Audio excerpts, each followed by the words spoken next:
আজকে ঢাকার দৈনিকগুলোতেও আর একটা গরম খবর ছাপা আছে। না, বাংলাদেশের খবর না এটা, বাট ইন্ডিয়ার খবর। খবরটা হলো ভারতের উপরে 500% শুল্ক আরোপ করেছে এবং সেই বিলে সম্মতি দিয়েছে প্রেসিডেন্ট ট্রাম্প। না, আগে দিয়েছিল 50%, এইবার দিয়েছে 500%। মানে হলো কোনো এক্সপোর্ট আইটেম যা ইন্ডিয়া থেকে আমেরিকাতে এক্সপোর্ট হতো তার কোনোটাই আর $1 জিনিসও আর আমেরিকায় পাঠানো সম্ভব না। ন্যাচারালি 500% ট্যাক্স দিয়ে ওই জিনিস কি কম্পিটিটিভলি আমেরিকায় দিতে পারবে? ওর কম্পিটিটিভ যে পণ্যগুলো আছে অন্য দেশের, তার তুলনায় এই পণ্য কেউ কিনেও দেখবে না, পিছন ফিরে দেখবে না, দাম শুনেতে পালায় যাবে, রাগেও যেতে পারে। যে ধরেন ইন্ডিয়ার একটা ধরেন ব্যাগ আগে যে দাম ছিল তার থেকে 500 গুণ বেড়ে গেছে দাম। এটা তো দোকানদারি তো রাখতে চাইবে না, যে মানুষে খারাপ বলবে, আমার কাস্টমার বকাবকি করবে, এটা না রাখি, রাখা না রাখার সমান তা আসলে, ফলে কেউই আমদানি করবে না এটা। এনিওয়ে, তা তো খেপে যাওয়ার কারণ কি? কাম বাবাজি না, একেবারে আইন কানুন সব শেষ হয়ে গেছে, সব আইনি যা যা কিছু করা দরকার করে এটাকে 500% করা দরকার, সেটা সব ঠিক হয়ে গেছে, একেবারে এরকম না। সেকালে সম্মতি দিয়েছে, এখন তাদের সংসদে এটা নিয়ে পাশ হলে পরেই শেষ, কার্যকর হয়ে যাবে। এক কথায় বললে এর পিছনের মূল কারণ মোদির মাথা মোটা বুদ্ধি। মোদি ভাবছিল যে এর আগে যেমন ট্রাম্প ক্ষমতা আসার পরে সে দুইবার ট্রাম্পের সাথে দেখা গেছে, আরে ট্রাম্প ভাইয়া, আপনি তো আমার ঘরের লোক, আপনাকে আমরা আমার দেশে একেবারে আপনার মূর্তি সামনে রেখা ঘন্টা বাজায় আপনারা পূজা দিছি, আপনি আমার ঘরের লোক না। খুব ভাবছিল এগুলো 2-4টে পাম্প বক্তব্য দিলে ট্রাম্প তার পক্ষে চলে আসবে, এই বিশ্বের বাইরে দেখা পারবো, আরে দেখছো না আমি ট্রাম্পকে পড়া ভালোচ্ছি, কেউ পারে নাই। ট্রাম্প 2 গেলে 4টে শর্ট দিলে যেমন হয় তাই হয়েছে। সোজা বলছে যে তোমার পণ্য, তুমি কেন তোমার পণ্যের উপর ট্যাক্স দেবো বেশি আমি কেন? তুমি রাসায়ন তেল কিনছো সমানে, এই 3-4 বছর ধরে ইউক্রেনের যুদ্ধ তুমি সমানে রাসায়ন সস্তা তেল কিনছো, তোমাদের নিষেধাজ্ঞা দেওয়ার পরও তুমি রাশিয়ার কাছ থেকে তেল কিনছো $50 নিচে। সো এই কারণে শাস্তি স্বরূপ আমি তোমার উপর ট্যাক্স দেবো। একদম হরে গড়ে 50% ট্যাক্স ধরে দিছিল তখনই। এরপরও নানান কথাবার্তা চলছে, মেনে নিতে হয়েছিল,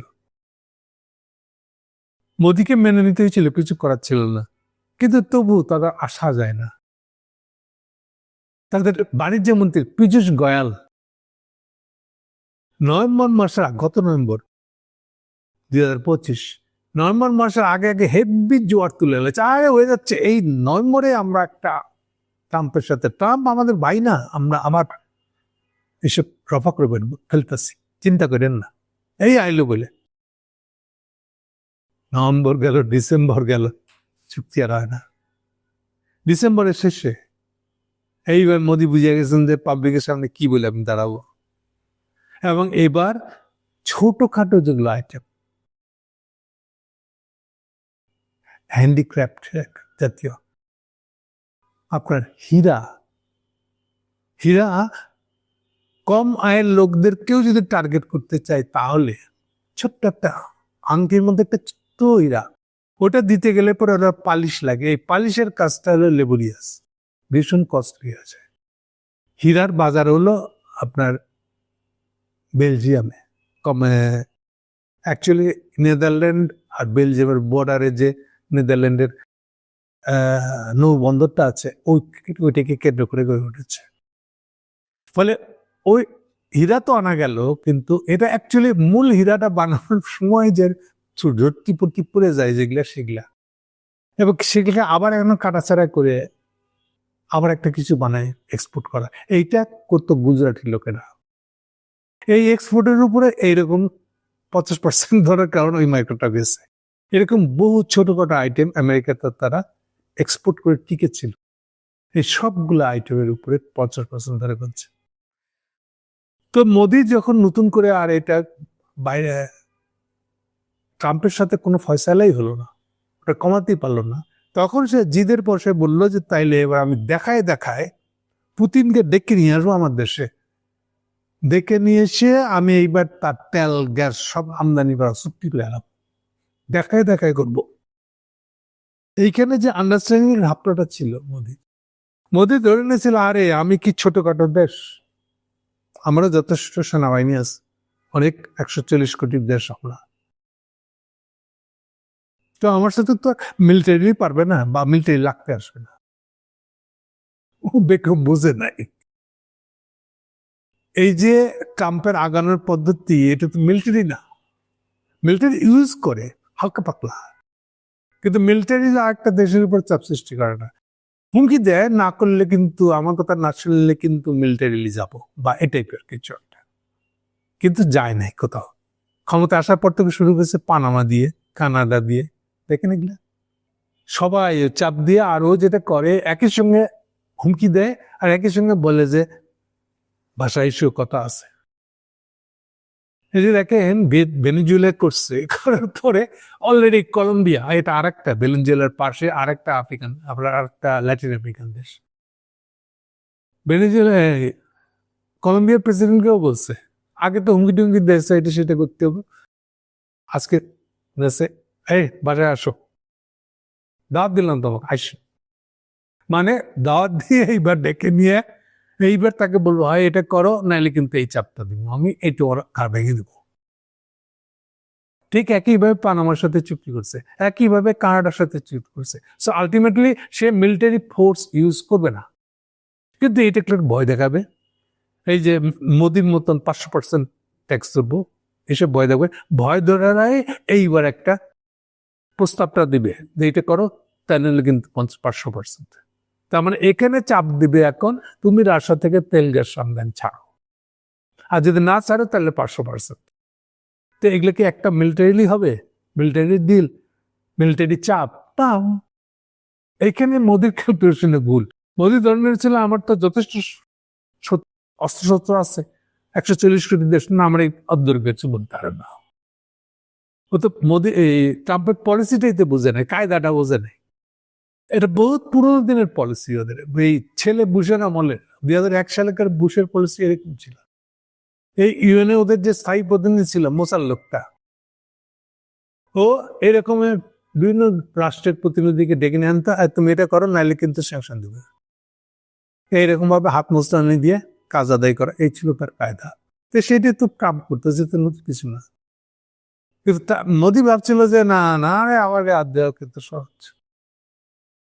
তো এখন কি বলবে, এখন আইদার তাকে করতে হবে কি সোজা ট্রাম্পের কথা মানতে হবে, রাশিয়ার সঙ্গে তেল আমদানি বন্ধ, আর না হলে এখন যেটা হবে এটা সম্ভাবনা খুব বেশি, সেটা হলো একেবারে জাত কুল ভুলে গিয়া হিন্দি চাইনা ভাই ভাই, হিন্দুস্তান আর চাইনা ভাই ভাই হয়ে সে জিনপিংয়ের গলায় উঠে পড়ে করতে হবে, যেমন আমরা কোন জন্মের ভাই আপনারা জানেন না, ভাই আমি আপনার জন্য কত চিন্তা করছি, আসো গলা লাগি। এটা ক্রমশ এখন এদিকে যাবে। আর একটু ব্যাখ্যা করি কেন যাবে, এটা খুব গুরুত্বপূর্ণ, এটা এই ইনফরমেশনটা কোথাও পাবেন না, প্রিন্টেড কোনো মিডিয়াতে পাবেন না। এই ইনফরমেশনটা হলো এই বছর থেকে যারা যারা আমাদের মতন দেশ, যারা যারা চীনা লোন নিয়ে, কম পয়সা কম সুদের লোন নিয়ে নিজেদের ইকোনমিক ডেভেলপমেন্ট করছে, ইনফ্রাস্ট্রাকচার ডেভেলপমেন্ট করছে, তাদের ক্ষেত্রে আসলে একটা বাংলা একটা কথা আছে না, ধরাধরি শুয়ে গেছে। তা এখন আসলে ট্রাম্পের কারণে এটাকে ধরাধরি শুয়ে যাওয়া মানে মানে হলো যে আপনি যে চীনের কাছ থেকে আগে যেভাবে সহজে লোন পাইতেন, ওই ক্যাম্পে গেলে দিয়ে দিত আপনাকে, না এভাবে দিবে না। চীন এখন নিয়ম করেছে যে আমার সাথে ব্রিকে জয়েন না করছে, ব্রিক্সে। এই খবর এখনো পত্রিকাতে আসে নাই, খবরটা আজকে সকালেই পেয়েছি আমি, খুব রিলায়েবল সোর্সের খবর চীনাদের তরফ থেকে। তারা বলেছে যে তোমরা যদি আমাদের সাথে ব্রিক্সে না যাও তাহলে আমরা তোমাদেরকে আর আগেকার মতন ওভাবে সস্তা লোন দিতে পারবো না। আবার এটাও জানেন নিশ্চয়ই যে ব্রিক্সে জয়েন করার ক্ষেত্রেও কিন্তু ব্রিক্সের দিক থেকেও নানান ধরনের শর্ত আছে। যেমন আসলে ওটা উল্টা, যে আপনি আমেরিকানদের সাথে অন্তত স্ট্র্যাটেজিক সম্পর্ক রাখতে পারবেন না। আরেকটু ভেঙে বলি, স্ট্র্যাটেজি ধরেন আপনার দেশে একটা আমেরিকান ঘাঁটি আছে, তাহলে আপনি ব্রিক্স মেম্বার হইতে পারবেন না। ক্লিয়ার? আশা করি আমি বুঝাই দিচ্ছি কি বলতে চাচ্ছি আমি। সো এই যে ধরাধরি শুরু হয়ে গেছে, মানে ওদিকে ট্রাম্প যতটা মোস্তানি দিচ্ছে, এদিকে চীনও ততটাই মোস্তানি দিচ্ছে। এখন আপনি এও হয় ও হয় বলে যে টিকে ছিলেন, হাসিনা যেমন ইন্ডিয়াকে হাতে রাখছে, নাহলে তো ক্ষমতা থাকতে পারবে না। আবার ইন্ডিয়াকে বলে গেলে ভাই সাহেব এই একটু খালি যাবো আর আসবো, চীন থেকে দিনের টাকা নিয়ে আসি, হ্যাঁ বুঝে না, গরিব মানুষ লোন লাগবে, তো ঋণ লাগবে, তো ইন্ডিয়া দম দেয় যাবি, কিন্তু মনে রাখিস আমি যেটা না করবো এটা কিন্তু করবি না, বুঝছ? আমরা এইভাবেই চালাইছি হাসিনা আমাদের। এইটা এখন থেকে বন্ধ হয়ে যাবে। আর এটা এটা হলো 26, 27, 28 গ্লোবাল পোলারাইজেশন মারাত্মক জায়গায় চলে যায়। পোলারাইজেশন, মেরুকরণ, ভাগাভাগি। আপনি কোন ক্যাম্পে? এটা অনেকটা ইয়ের আমলের মতন, আপনার সোভিয়েত আমেরিকা, যে আপনি কোন ব্লকের দেশ, এটা অনেকটা ব্লকের ভাগাভাগির মতন চলে যাবে এই জায়গাটা। সো আগামী দিনে আপনাদেরকে এই ব্যাপারে প্রত্যেকটা দেশকে সিদ্ধান্ত নিতে হবে। আপনি ইনুস আছেন, আপনাকে তো আরো ভয়, আপনাকে আরো সন্দেহ করে দিচ্ছে চীনারা, আপনি তো মিয়া আমেরিকান দালাল, আপনাকে আমি ব্রিক্সে নিব না। আগে দালালি ছাড়েন, আপনি যে ছাড়ছেন এরকম একটা ইয়ে দেখান, আমার ইঙ্গিত দেখান, প্রমাণ দেখান। যদি ছাড়েন, ছেড়ে আসেন যদি, তাহলে আপনি ইনুসকে মানব। নাহলে ইনুস যে সরকারের সাথে আছে ওই দেশের সাথে নাই, নর্মাল রিলেশন আছে। এই যে বিশেষ লোন দেওয়া, না না, বেল্ট রোডের প্রজেক্ট দেওয়া, না এগুলো করবো না, একটা লেভেলের পরে করবো না। টিপস রিপোর্ট করে দেবে, করে দেবো তো, ব্রিক্সে আসে। সো আগামী দিনের রাজনীতি হলো ব্রিক্সে ঢুকার রাজনীতি, ঢুকবেন বা না ঢুকবেন, অর্থাৎ একদম ঝেড়ে কাইসা ট্রাম্প বাবাজি তুমি যেদিকে খুশি যাও। এই যে বাংলাদেশে এখন ঢুকাই দিয়েছে, গম তো আনছে সয়াবিনও আনতেছে, সবাই খুব খুশি, কিন্তু কেউ একবার তলে হাত দিয়ে দেখতেছে না যে আমেরিকান যে কোনো কৃষি প্রোডাক্ট, এটা জিএম, জেনেটিক্যালি মডিফাইড প্রোডাক্ট, আল্লাহর উপর খোদার উপর খুদগিরি করা একটা প্রোডাক্ট। ন্যাচারালি যেসব কৃষিজাত পণ্য হওয়ার কথা সেটা করেন নাই, আপনি ওর ভিতরে হাত ঢুকেছেন। এবং এগুলো একটাও টেস্টেড না, যেগুলো খাইলে মানুষের কি হবে। সস্তার নাম দিয়ে, তাও সস্তা না, দেখা যাচ্ছে ওইটাও ওই গম ইউক্রেনের গমের চেয়ে দাম বেশি, কিন্তু ওই যে আমি তা শর্ত দিয়েছে আপনার গার্মেন্ট ঢুকতে দেবো না। সো এখন আমরা চাই বা না চাই, এই পোলারাইজেশনটা হয়ে যাচ্ছে। আপনি কোন দিকে থাকবেন, কোন দিকে যাবেন সিদ্ধান্ত নিতে হবে। ঠিক যেমন ইনুসের প্রবলেমটা হলো, আপাতত মস্তকে উনি একটা আমেরিকান এজেন্ট, যা কিছু করে আমেরিকার জন্য করে, আমেরিকান নাগরিক উনি, নিজের দেশের জন্যই তো কাজ করতেছে। এখন উনাকে রাখলে পরে চাইনিজরা বলতে যাবে না, আগে প্রমাণ দেওয়া যে তুমি আমেরিকানদের দালাল না, যদি দেও তাহলে তোমার সাথে তুমি যখন এই যে প্রেসিডেন্ট হওয়ার জন্য দালালি করতেছেন না, হেরে ধরে ডাকতেছেন না, চরমতম ইন্ডিয়া বিরোধী হয়েছে এমনি কাজই করতেছেন না, এগুলা দিলে আমরা ভুলবো না। আমরা দেখতে চাই যে আপনি আসলেই আমেরিকান দালালিটা ছাড়ছেন। যদি ছাড়েন তাহলে বাংলাদেশের সাথে আমরা কাজ করবো, আর যদি না করেন তাহলে দূরে দূরে থাকবো, একটা লেভেলের পর সম্পর্ক হবে না। ট্রাম্পের কাছেও যে যাবেন তারও কোনো সুবিধা নেই, তার কোনো সম্ভাবনা নেই। অলরেডি বাংলাদেশকে বোধহয় 35-এর উপরে ট্যাক্স ধরে বসে আছে। চাইনিজের কাছে যাবেন, গার্মেন্টস এমন ছপ্পর ফেরে দিবে আপনাকে, আপনি পুরো বাংলাদেশে যদি গার্মেন্টস ফ্যাক্টরি হয়ে যায় তাতেও পূরণ হবে না। মনে রাখবেন, ওটাও 139 কোটি জনসংখ্যা। যেমন গুড় ডালবেন তেমন মিষ্টি হবে। সো আগামী দিন এরকম জায়গায় চলে যাচ্ছে। আগামী দিন বলতে আমরা খুব আগামী বলতে অনেক দূরে ভাবেন না, এই বছরেরই অন্তত 6 মাসের মধ্যে থেকে এই জিনিসটা শুরু হয়ে যাবে। আপনি এদিকে না ওদিকে পরিষ্কার কার্ড দেখাইতে হবে। ওকে, তাহলে জিনিসটা হচ্ছে কি, এখন গ্লোবাল পোলারাইজেশন যেহেতু কথাটা উঠেছে যে ইন্ডিয়াকে এই যে 500% ধরবে, ট্যাক্স ধরবে, তার মানে আমেরিকায় ইন্ডিয়ানদের কোনো প্রোডাক্ট আছে না, নিশ্চিত থাকতে পারেন। আর যদি যায় তাহলে ওনাকে এই ক্যাম্প ব্রিক্সের ক্যাম্প বাদ দিতে হবে। সোজা কথা, মাঝামাঝি কোনো রাস্তা নাই। হোপ এই দিকটা আমরা খেয়াল রেখে এই প্রতিক্রিয়াগুলোকে আমরা মনিটর করব। Thank you.